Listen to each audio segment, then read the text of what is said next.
Good morning. आज एसएमच्या लेक्चरमध्ये आपण प्राइसिंग स्ट्रॅटेजीज पर्यंत आलो होतो. मागच्या लेक्चरला आपण तिथे येऊन थांबलोय. तत्पूर्वी आपण हे पाहिलं होतं की मार्केटिंग मिक्स, त्यामध्ये आपण प्रोडक्ट लेवल ऑफ प्रोडक्ट अशा गोष्टी स्टडी केल्या. आणि मी ज्या पद्धतीने तुम्हाला असाइनमेंट दिली होती, आय थिंक मला आतापर्यंत कोणीही ग्रुपवर किंवा पर्सनल याच्यावर पण टाकलेली नाही. तर तुम्ही लक्षात ठेवा, जसं जसं आपण पुढे जातोय, आता या वीक मध्ये आपला सेकंड युनिटही संपतोय, तर त्या अगोदर कमीत कमी तुमची पहिली असाइनमेंट क्लिअर झालेली असावी, तरच तुम्ही गणपती वॅकेशन मध्ये काय करू शकताय, सेकंड युनिटची असाइनमेंट. कारण की खूप सारे क्वेश्चन्स आहेत, ऑब्जेक्टिव्ह आहेत, शॉर्ट क्वेश्चन्स आहेत, नोट्स आहेत. तर लिहित चला तुम्ही, कारण की मी पुढे पुढे जाते आणि तुम्ही खूप मागे आहात. अजून एकानेही मला मार्केटिंगच्या स्टुडंटने विचारलंही नाही की मॅडम आमचं काय कसं असाइनमेंट लिहिताना काही अडचणी येत असतील तर विचारत जायचंय. कारण की मी सगळ्यात तुम्हाला पीडीएफ ची लिंक पण पाठवते. ग्रुपवर कोणाला अगदी अडचण येत असेल यातही शेअर केलेलीच आहे. तुम्ही ह्यातून पाहूनही लिहित गेलात तरी काही अडचण येणार नाहीये. त्यामुळे तुम्ही असाइनमेंट कंप्लीट करा. मला 2 दिवसामध्ये पहिल्या युनिटची असाइनमेंट अपेक्षित आहे तुमच्याकडून. काही अडचण असेल तर विचारून घ्या, कारण गणपती वॅकेशन नंतर 2ही युनिटच्या मला असाइनमेंट कंप्लीट हव्या. तर तेव्हाच आपण तिसऱ्या युनिटला जाणार आहोत. तिसरा युनिट तर थोडासा डीप आहे आणि व्हास्ट पण असणार आहे. त्यात आपला बरेच दिवस लागतात थर्ड युनिटला. त्यामुळे त्या पद्धतीने तुम्ही 2 युनिट अगोदर कंप्लीट असतील तर आपल्याला ऑनलाईन टेस्ट वगैरे घेण्याची वेळ आली तर तुमच्याकडे काहीतरी मटेरियल असणं खूप गरजेचं आहे.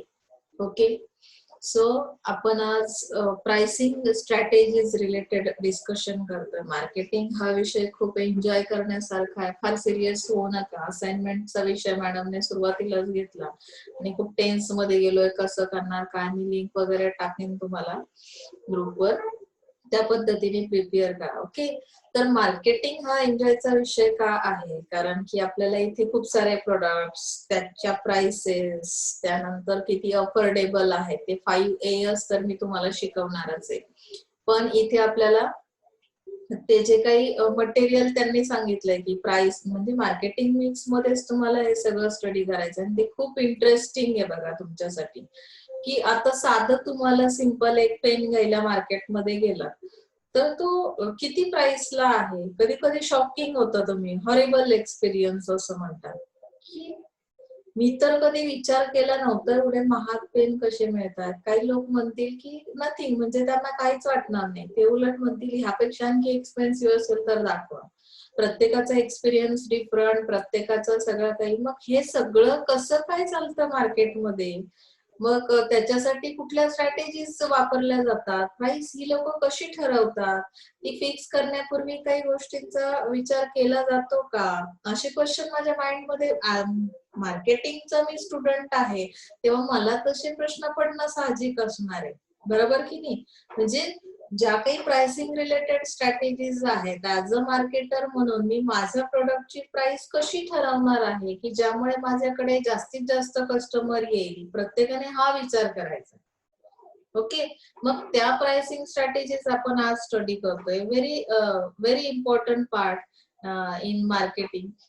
कारण ज्याला ह्या स्ट्रॅटेजीज समजल्या तो मार्केटमध्ये जेव्हा याच बिझनेसमॅन म्हणून जाईल, तुम्ही जेव्हा स्वतःचा बिझनेस असेल तुमचा, तेव्हा ह्या गोष्टींचा स्टडी जर असेल तर तुम्हाला खूप त्याचे फायदे मिळतील. कारण की तुम्हाला सायकोलॉजी कळते कस्टमरची, कस्टमरला कशा पद्धतीने आपण टार्गेट करू शकतो, किंवा मार्केटमध्ये जी कॉम्पिटिशन आहे ती कशी मी फेस करू शकतो, ह्या सगळ्या गोष्टींचं नॉलेज तुम्हाला इथे मिळतं. लक्षात आलंय. So let us see first pricing strategy. It is a below cost pricing strategy. In this, the manufacturer fixes a price which is less than the cost of production. How is it possible? You can think about it. The main aim of this policy is not to make profit but to minimize the losses. Why the manufacturer can fix this below less than cost of production price? Because of what? We are interesting to minimize the losses. this policy is not just because of making profits.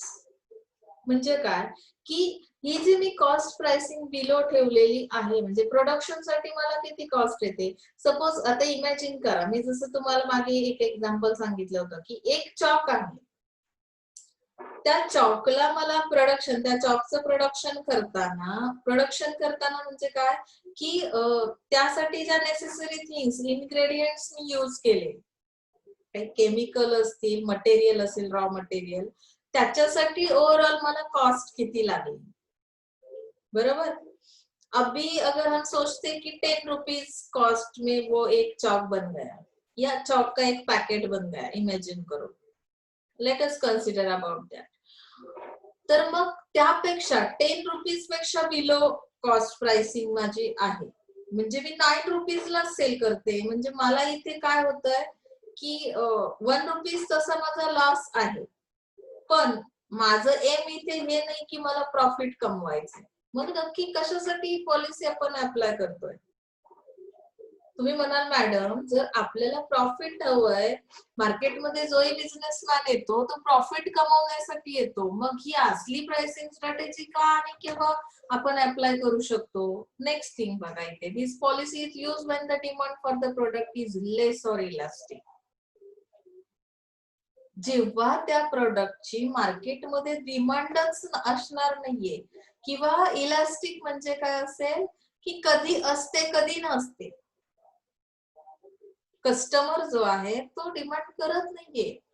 मग अशा केसमध्ये मला minimise करायचं आहे माझे losses, म्हणजे पूर्णपणे loss मी reduce करू शकणार नाहीये, बट यहाँ पे मैं एक चीज कर सकती हूँ कि वो जो लॉस मेरा होने वाला है, अभी मेरा स्टॉक मटेरियल बहुत ज्यादा, मतलब कि उसके 1000 पैकेट बना के प्रोडक्शन करके अगर मैंने स्टॉक में रखे हैं और अचानक से आपकी जो डिमांड है वो लो हो गई मार्केट से, तो वो पूरा स्टॉक मटेरियल लॉस में जाएगा ना. तो मुझे मिनिमाइज करना है उस लॉस को. तो एट दैट टाइम तुम्ही काय करा की ती पॉलिसी अडॉप्ट करा, प्राइसिंग पॉलिसी, जिसकी वजह से क्या होगा कि मेरा सेल तो बना रहेगा और उतना लॉस भी नहीं होगा. प्रॉफिट नहीं चाहिए अभी इस हालत में, जबकि कस्टमर डिमांड ही नहीं कर रहा है, तो प्रॉफिट के बारे में सोचना गलत होगा.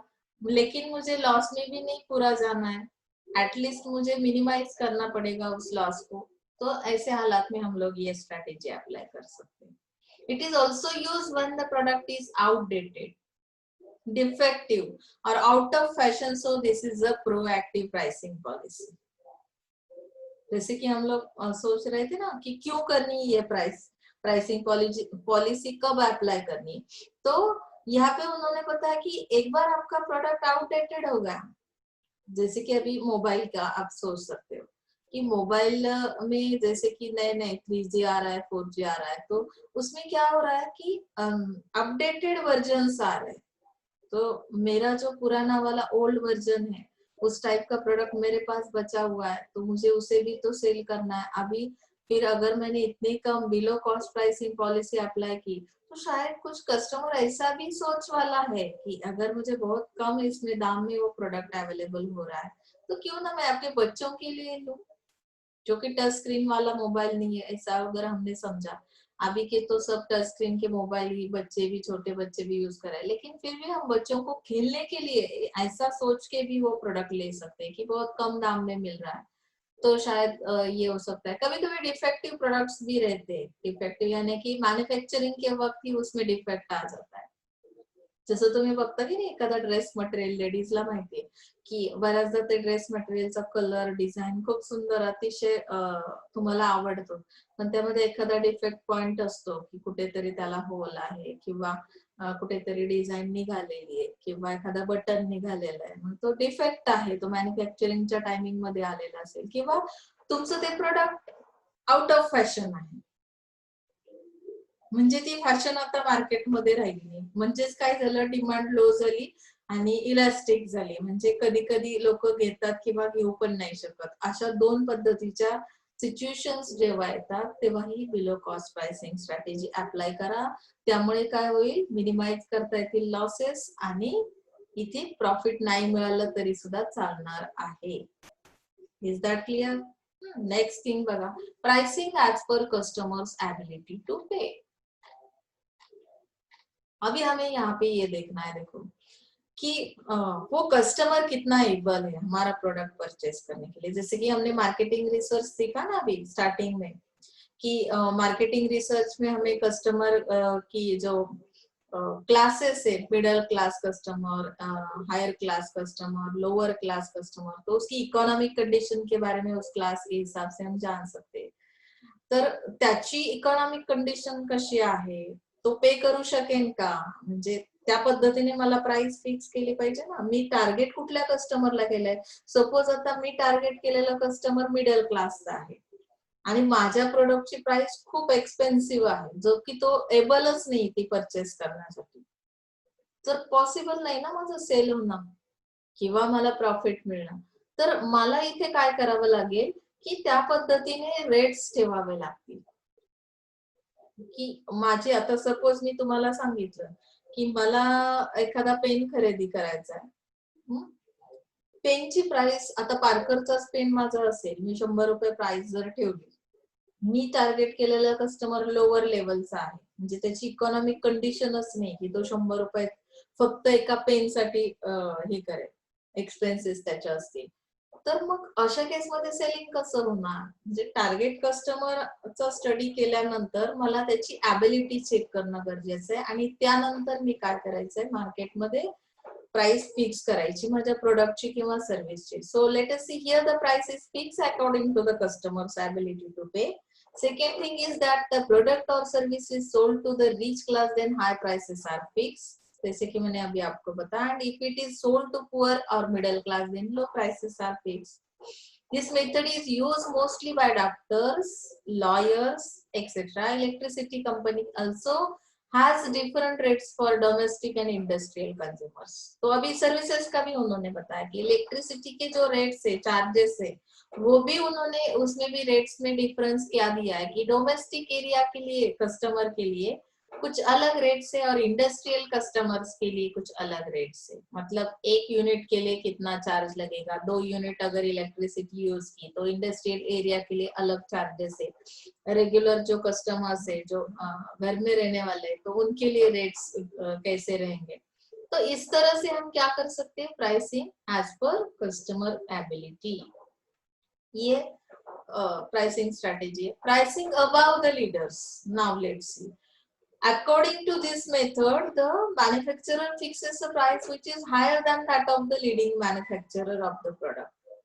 मतलब क्या है कि जो मैन्युफैक्चरिंग करने वाला है, higher than that of the leading manufacturer of the product, मतलब मार्केट में जो लीड करने वाला प्रोडक्ट है, मैन्युफैक्चरर है, तो उसके हिसाब से भी हम ज्यादा प्राइस क्या करेंगे, फिक्स करेंगे. तो क्यों करेंगे ऐसा? अगर ऐसा किया तो हमारा सेल होगा क्या, ये भी क्वेश्चन मार्क है कि नहीं. तो यहाँ पे उन्होंने बताया कि here the consumer feel that they are getting better quality because they are paying higher prices, therefore the demand for the product increases. Something is different, मतलब साइकोलॉजी ही चेंज है. कभी कभी कस्टमर किस तरह का रहता है, कस्टमर काय विचार करतो बघा, आपल्यामध्ये आहेत. आता तुम्ही जेवढे लोक माझ्या आता लेक्चरला आहात, यापैकी बऱ्याच लोकांना असं वाटतं की खूप जास्त प्राइसचा, हायर प्राइसेसचा प्रोडक्ट माझ्याकडे असेल म्हणजेच काय की त्याची क्वालिटी तेवढी बेटर असेल. अशी एक सायकोलॉजी आपली, आपण विचार तसा करतो. मग माझा टार्गेट कस्टमर मला माहिती असतो त्याची सायकोलॉजी काय आहे, कारण मी मार्केट मधला study, market research, customer research किंवा कस्टमर बिहेवियर स्टडी केलेला आहे की कस्टमरचा विचार करण्याची पद्धत कशी. जेव्हा मला ते समजतं तेव्हा मी काय करेन की माझे मार्केटमध्ये ऑलरेडी जे काही प्रोडक्ट सेल होत आहेत, आता लीड करणारे प्रोडक्ट्स आहेत. सपोज मी पेनचं सेल करणार आहे, मी पेनची मॅन्युफॅक्चरर आहे आणि आणखीही दुसरे पेन सेल करणारे मार्केटमध्ये काही लोक आहेत, त्यांच्या प्राइस पेक्षा माझ्या पेनची प्राइस मी हाय ठेवेन, जेणेकरून जो कस्टमर असा विचार करतो की हाय प्राइस आहे म्हणजे जास्त चांगली क्वालिटी आहे, तो कस्टमर झटकन काय करेल, परचेस करेल. म्हणजे इथे मला प्रॉफिट पण मिळेल आणि मार्केटमध्ये लीडिंग पण मिळेल. ओके ना, समजतंय. नेक्स्ट प्राइसिंग स्ट्रॅटेजी आहे तुमची प्राइसिंग बिलो द लीडर्स. आता तुम्हाला मार्केटमध्ये जे लीडिंग करणार आहेत त्यांच्यापेक्षा कमी प्राइस ठेवायची का? याचं कारण काय असेल?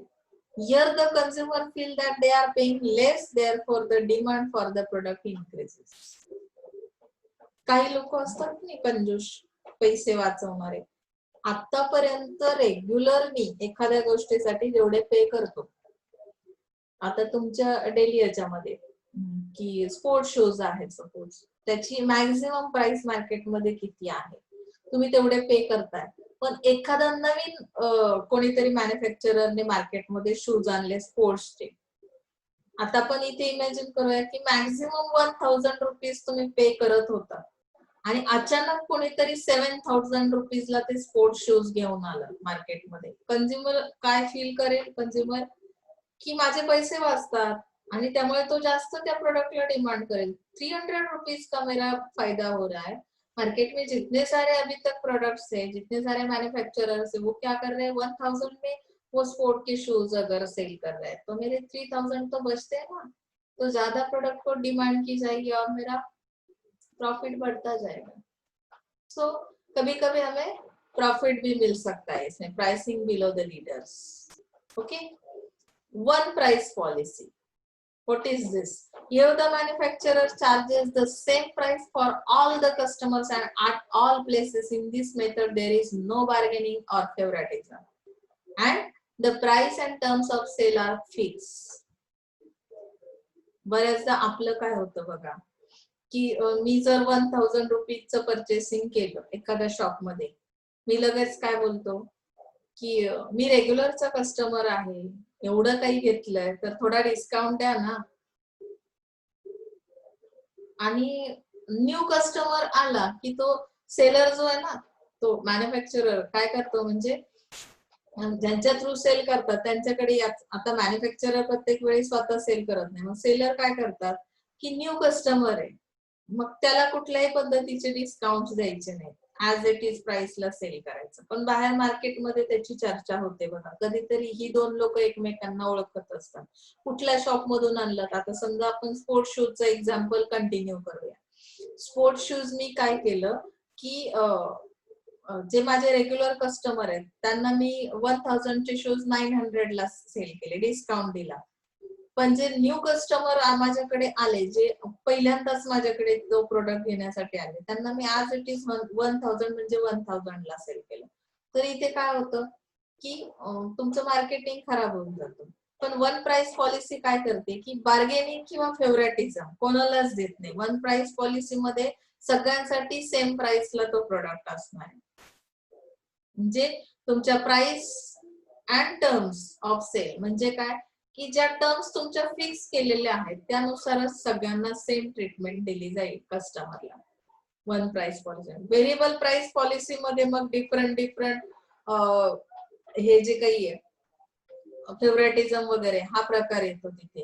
म्हणजे बार्गेनिंग येतं. काही लोकांची बार्गेनिंग पॉवर खूप चांगली असते. तुम्ही 1000 रुपीज प्राइस सांगितली ना, ते अगदी 500 पासून स्टार्ट करतील. 500 ला तुम्ही नाही बोललात की मग 600 वर जातील, मग 700 वर. फायनली ते तुम्हाला त्याच्या आसपास आणून सोडतील. पण बार्गेनिंग पॉवर चांगली स्ट्रॉंग असेल तर 1000 चा प्रोडक्ट काही कस्टमर हे 600 रुपीजलाच घेऊन जातात. म्हणजे काय झालं इथं किंवा फेवरेटिझम. आता फेवरेटिझम कोणाला द्यायचं हा तुमचा प्रश्न आहे, बरोबर ना. लेडीज कस्टमर आला म्हणून लगेच डिस्काउंट ऑफर, असं चालत नाही. पण करतात असं बऱ्याचदा. असं आपल्याला लक्षात येतं. फेवरेटिझम मध्ये काय, एखादा चेहरा चांगला वाटतोय म्हणून त्याला काय केलं कमी प्राइसला दिला. दुसरा एखादा आला जो चेहरा तुमच्या आवडीचा नाही, काय केलं तुम्ही, त्याला अजिबात बार्गेनिंग करूच दिलं नाही. मग ओरडाओरड होते. व्हेरिएबल प्राइस पॉलिसी अशाही पॉलिसीज वापरतो आपण. पण यात आपला मेन पर्पज काय असतो की फेवरेटिझम देण्यामागे किंवा बार्गेनिंग मध्ये आपल्याला कस्टमरला काय मिळतं, सॅटिस्फॅक्शन मिळतं की ऍटलिस्ट ते लोक आपलं ऐकून तरी घेतात. नाहीतर तुम्ही बऱ्याच मार्केटमध्ये जेव्हा जाता तेव्हा तुमच्या असं लक्षात येतं की फिक्स प्राइस, नो बार्गेनिंग. मग आपल्या शॉपिंगचा मजाच येत नाही. कारण आपला जो जनरल कस्टमर आहे ना, तो कसा आहे की त्याला बार्गेनिंग आवडतच. तो डायरेक्ट तुम्ही जर जी प्राइस सांगितली त्या प्राइसला तो प्रोडक्ट उचलून आणला तर कसली आली शॉपिंग. कारण आपण काय खूप हाय फाय एरिया मधले नाही आहोत. जनरली रुरल एरियाचा जर विचार केला तर आपल्या इकॉनॉमिक कंडिशन तशी काही एवढी स्टेबल नसते किंवा असली तरी सुद्धा आपल्या जी काही सायकॉलॉजी ती कशी आहे की बार्गेनिंग करूनच. भाजी घ्यायला 10 रुपयाची गेलात तरी तुम्ही बार्गेनिंग करता. तर मोठे जे एक्सपेन्सिव्ह प्रोडक्ट्स आहेत तिथे तर आलंच ते. म्हणजे कस्टमरचा जर रिसर्च केला सायकॉलॉजीचा तर त्याला व्हेरिएबल प्राइस पॉलिसी खूप सुटेबल होते आणि अशा केसमध्ये तुम्हाला सेलिंग पण होतो, कस्टमर सॅटिस्फॅक्शन पण मिळतं, प्रॉफिट पण मिळतो. येते लक्षात? टार्गेट ओरिएंटेड प्राइसिंग मध्ये काय आहे? Here the seller first studies the product and the demand for the product and the investment and the competitors and other factors. म्हणजे इथे खूप विचार केलाय बघा. टार्गेट ओरिएंटेड प्राइसिंग कशी ठरवली जाते? तर यामध्ये प्रोडक्टचा स्टडी करा. म्हणजे प्रोडक्टसाठी जैसे कि हम लोग सोचते हैं ना प्रोडक्ट के लिए कॉस्ट कितनी आई, उसकी डिमांड कितनी है मार्केट में, मैंने इन्वेस्टमेंट उसमें कितनी की है, मतलब स्टॉक मटेरियल के लिए क्या क्या प्रोविजंस किए है, वेयर हाउसिंग है, इन्वेंटरी है, इक्विपमेंट्स कितने यूज किए, उसके लिए टेक्नोलॉजी कौन सी अप्लाई की, सेल्स फोर्स क्या कर रहा है, एंड मेरे कॉम्पिटिटर्स किस तरह के, वो कौन सी स्ट्रेटेजी अप्लाई कर रहे हैं. तो इस तरह से मुझे ऑल फैक्टर्स के बारे में सोचना पड़ेगा. And based on this study, he fixed a target of estimated profits for a particular period. That means here manufacturer fix the profits, estimated profits. अंदाजा येतो तुम्हाला टार्गेट जो माझा कस्टमर आहे तर त्या पद्धतीने मला तो कस्टमर कसा रिस्पॉन्स करेल आणि पर्टिकुलर पीरियड साठी मला किती प्रॉफिट अपेक्षित है, एक्सपेक्टेड प्रॉफिट कितना है मेरा. जैसे कि मेरा 6 मंथ का मैंने टारगेट किया हुआ है कि 6 मंथ पर्टिकुलर पीरियड जैसे उन्होंने बताया कि उसमें मुझे प्रॉफिट कितना एक्सपेक्टेड है, 10%, 8%, 5% जो भी है आपके दिमाग में. तो एक्सपेक्टेशन के हिसाब से मुझे क्या करना है, प्रॉफिट कमाना है, तो फिर मेरी प्राइस कितनी होनी चाहिए इसके बारे में हम सोचेंगे. Then he fix the price to adjust the estimated profits. जैसे मैंने अभी आपको चौक चौक के बारे में बताया तो उसके लिए मुझे कॉस्ट कितनी आई, 10 रुपीज आई. उसके लिए डिमांड कितनी है, 100% डिमांड है. उसमें उन्होंने बताया कि इन्वेस्टमेंट मेरी कितनी है वो मुझे पता है. उसके लिए मुझे मुझे कौन कौन से सोर्सेस यूज करने पड़े, कितना स्टॉक मटेरियल मेरे हाथ में, तो उसके हिसाब से इन्वेस्टमेंट के बारे में मुझे पता चलता है. कॉम्पिटिटर्स कम है, ज्यादा नहीं है, तो फिर ऐसा सोच के मैंने क्या कर दिया, वो 10 रुपीज कॉस्ट के आगे 5% मैंने मेरा मार्जिन लगा दिया और मेरी प्राइस फिक्स की. ओके ना, क्योंकि मुझे कितना प्रॉफिट चाहिए इसके ऊपर डिपेंड करता है कि मेरा मार्जिन कितना होगा. 10 रुपीज वर मला किती 2 रुपये प्रॉफिट वरती मिळालं तरी खूप झालं, मग मी 12 रुपयाला तो जॉब सेल करेन. काही लोक असतात खूप जास्त एक्सपेक्टेशन्स असतात त्यांचे, त्यांना लवकरात लवकर एक दिवसात श्रीमंत व्हायचंय, मग काय करणार, 5 रुपीज लावले मार्जिन, केलं 10 + 5 = 15 रुपीज. तो अभी इस तरह के दो कॉम्पिटिटर्स ऑलरेडी मार्केट में पड़े हुए हैं, तो मुझे ऐसे हालात में मेरा सेल करना है और ऊपर से प्रॉफिट भी लेना है, तो मैं क्या करूंगी, एक तो बिलो प्राइसिंग प्राइस स्ट्रैटेजी रखूंगी या कुछ और स्ट्रैटेजी. लेकिन टारगेट ओरिएंटेड प्राइसिंग स्ट्रैटेजी क्या करती है, इन सारी चीजों का स्टडी करके बाद में मैं क्या करूंगी, मेरा प्रॉफिट कितना होना चाहिए उस हिसाब से मेरी प्राइस डिफाइन करूंगी. This method can not be used in competitive और बायर्स मार्केट. कॉम्पिटिटिव मार्केट में ये नहीं कर सकते क्योंकि कॉम्पिटिटर्स जब भी मार्केट में रहते हैं या जो भी आपका कस्टमर है तो उसे अगर अट्रैक्ट करना है तो ऐसे हालात में ये टारगेट ओरिएंटेड प्राइसिंग स्ट्रेटेजी नहीं यूज कर सकते. ओके, साइकोलॉजिकल प्राइसिंग में क्या बताया, this method makes use of psychology of the customer. Customer is made to believe that he is paying less than what that he actually has to pay. That means if अगर आपका product 100 rupees का तो हमने price कितनी रख दी, 99 rupees. 99 मतलब 99 जो है वो ओनली 1 रुपीज से कम है एज कम्पेयर टू 100. बट यहाँ पे मेरी साइकोलॉजी क्या कहती है, मुझे 100 रुपीज नहीं, उनका तो 100 रुपीज को है, जो कॉम्पिटिटर है वो तो 100 रुपीज में सेल कर रहे हैं, लेकिन यहाँ पे 99 रुपीज दिख रहा है. लेकिन हम लोग जब से ये नहीं सोच पाते कि ओनली 1 रुपीज का डिफरेंस है, 1000 का प्रोडक्ट हमने यहाँ पे साइकोलॉजिकल प्राइसिंग में रख दिया 999 रुपीज, 1 रुपीज के लिए। लेकिन साइकोलॉजी है ना हमारी कि दिखने में तो कम दिखता है, यहाँ पे 4 डिजिट नंबर है, यहाँ पे 3 डिजिट नंबर है, तो मुझे लगता है कि मेरा बहुत फायदा होने वाला है। तो उस तरह से यहाँ पे साइकोलॉजी का स्टडी करना है पहले। साइकोलॉजिकल प्राइसिंग इस तरह से हम लोग क्या कर सकते हैं, चूज कर सकते हैं। कॉस्ट प्लस प्राइसिंग में क्या आता है फिर, यहाँ पे जो कॉस्ट आती है, ये द मैन्युफैक्चरर फर्स्ट